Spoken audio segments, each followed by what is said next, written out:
Journalist महोदय, हमारा देश 156 साल की गुलामी, अंग्रेजों के जाल में फंसा हुआ भारत, हमारे न जाने लाखों लाख स्वतंत्रता सेनानी भगत सिंह, चंद्रशेखर, सुभाष चंद्र बोस, न जाने कितने, खुदीराम बोस, बहुत सारे नाम का एक लंबा फहरिस्त है।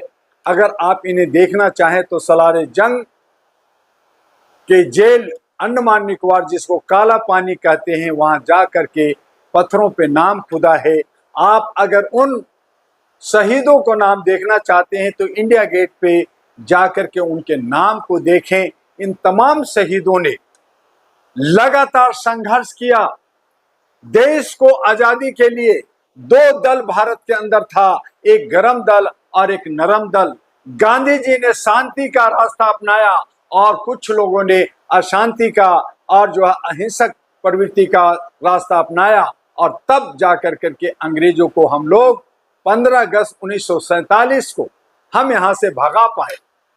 एक दिन पहले, रात में एक दिन पहले, इन लोगों ने जो कुचक्र चला, नेताओं के कुछ सूझबूझ में कमी रही, आपसी जो आज हिंदू मुस्लिम हो रहा है, आजादी के वक्त में भी वही हिंदू मुस्लिम, वही जिन्ना, वही जो है पटेल, वही गांधी ने बंटवारा किया और देश दो टुकड़े में हुआ। 14 अगस्त को पाकिस्तान अपनी आजादी मनाता है, 15 अगस्त को हम लोग मनाते हैं। 1971 में फिर पाकिस्तान का दो टुकड़ा हुआ और उसका एक दूसरा बना बांग्लादेश, जो आज अस्थिरता की स्थिति में है। वहां के प्रधानमंत्री देश के हमारे भारत के अंदर रह रहा है। सवाल है कि 15 अगस्त हम मनाते जरूर हैं, हम आजादी का जश्न मनाते हैं। 176 साल की आजादी, हम गुलामी से बाहर निकले। स्वाभाविक है कि हम आजाद मनाने का, खुशियां मनाने का हम हकदार हैं, लेकिन इसे एक सरकारी जो है एक कार्यक्रम बना दिया गया जनता के लिए। जो राष्ट्रीय झंडा, ये तिरंगा है, अगर इसको आप घरों में, कारों में, बसों में लगाते हैं और अगर गिर गया, इसकी जरा सा आप बेइज्जती हो गई, तो आपको 2 साल की सजा हो सकती है। नतीजा हुआ कि ये सरकारी लोग इसकी कच्चा बनियान बना सकते, लेकिन पब्लिक नहीं बना सकता। अब थोड़ी सी राहत मिली है, उस कानून को, उस धारा को खत्म किया गया है, लेकिन कमोबेश आजादी हमारी अधूरी है। कहते हैं कि ये 99 साल के लीज पे है, ये एक एग्रीमेंट पे है। मुगलों आज भी अंग्रेज हमारे ऊपर हुक्म कर रहा है। आज भी ब्रिटिश के लोग, जो वहां के राजा और वहां के प्रधानमंत्री भारत में आते हैं, बिना वीजा के आते हैं। हमें वीजा लेके जाना होता है, बहुत सारी सुविधाएं जो है वो उनसे पूछना होता है।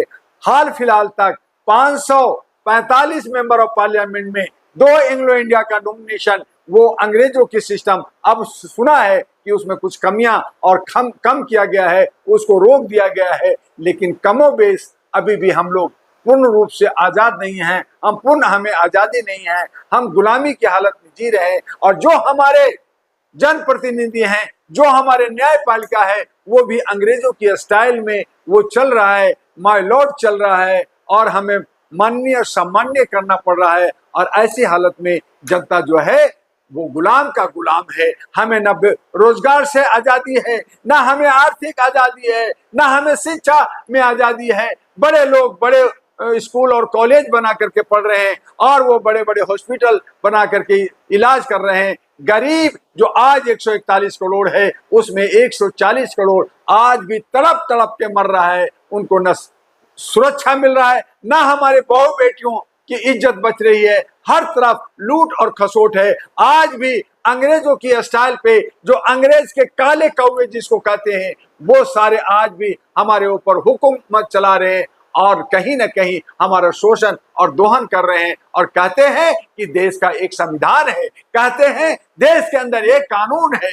मैं कहता हूं कि देश के अंदर 2 कानून है, एक वीआईपी कानून है और एक जो है गरीबों का कानून है। और यही वजह है कि आज 6 करोड़ जनता जेल के अंदर सड़ रही है। उनको जो है उनका सुनवाई को करने वाला नहीं है, और बाकी लोगों का रातों रात उनकी जो है जमानत होती है, उनकी सुनवाई होती है। तो कॉलेजियस सिस्टम है, भाई भतीजावाद है, किसी को भी आप जज बना दो, कोई एग्जाम नहीं है। चपरासी का एग्जाम होता है, आईएएस का एग्जाम होता है, 28 साल 27 साल पढ़ना पड़ता है, लेकिन यहाँ कि जो है कुछ लोगों को डायरेक्ट आईएएस बना दिया जाता है, डायरेक्ट जज बना दिया जाता है, डायरेक्ट बड़े बड़े पदों पे भेज दिया जाता है, और गरीब गरीब हो जाता है, उसको क्रीम लेयर में मार दिया जाता है।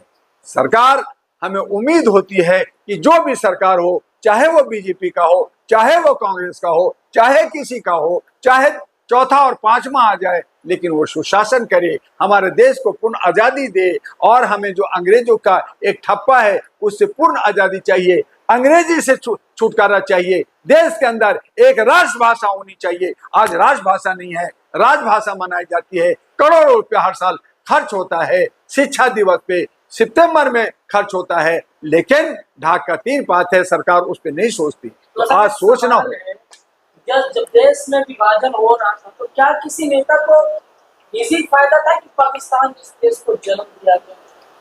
देखिए, उस वक्त मैं पैदा नहीं लिया था जर्नलिस्ट महोदय, लेकिन जो भी हमने किताबें पढ़ी है, जो भी हमें ज्ञान है, उस आधार पे हम कह सकते हैं कि उस वक्त जो आज़ादी के वक्त में जिन्ना जो है एक बैरिस्टर था, बहुत पढ़ा लिखा बंदा था, दूसरी तरफ नेहरू थे, और जो है सरदार पटेल थे। तो इन सबों में आपस में गांधी जी थे, तो नरम दल और गरम दल 2 दल थे। उन्होंने कहा कि जिन्ना जो कैंसर से त्रसित था, लेकिन लोगों को नहीं मालूम था, और उन्होंने कहा कि मुझे अलग से मुसलमानों के लिए, यही अंग्रेजों की पॉलिसी थी। उस वक्त का जो गवर्नर था, उन्होंने भी वो देखा कि इनको और तोड़ के रखो, कल इनको ताकत ज्यादा ना मिले, हम दोबारा अगर कब्जा करना हो तो कर लें। चूंकि उस वक्त दूसरे विश्व युद्ध हुआ था, अंग्रेज लोग परेशान थे, उनके तमाम विश्व के अंदर राज्य चलता था, और हर जगह, चाहे वो जर्मन हो, जापान हो, यूरोप हो, हर जगह वो परेशान था। और ऐसी सूरत में कि अभी संभल जाए, वक्त बदलता गया, और आज जो है हमारा देश 1947 में आजाद हुआ, 20 साल के बाद जापान आजाद हुआ, जापान तरक्की किया, हमारे के यहाँ वही तोड़ फोड़ की राजनीतिक, धर्म कर्म की राजनीतिक और छुआछूत की राजनीतिक, भेदभाव की राजनीतिक ने हमें नीचे से नीचे ले गया, सनातन से सनातन के नीचे ले गया। और आज भी हम लोग जो है सभी तरह से धन दान होने के बावजूद भी, सारे सुख सुविधा होने के बाद भी हम गरीब हैं, और हंगर स्ट्रीक में 111वें स्थान पे हैं। हर नौजवान पे आज 1,55,000 का लोन चढ़ गया है देश की तरफ से। तो ये सारी हालात हमारे देश के जो जनप्रतिनिधि हैं, जो लीडर हैं, जिनको ये सेवा करने के लिए मिलता है, सेवादार बनाया जाता है, चौकीदार बनता है, वही चौकीदार हमारे घर पे कब्जा कर रखा है, वही सेवादार हमारे घर और सारे हमारे मानसिक संतुलन को छीन लिया है और हमें गुलाम बना रखा है।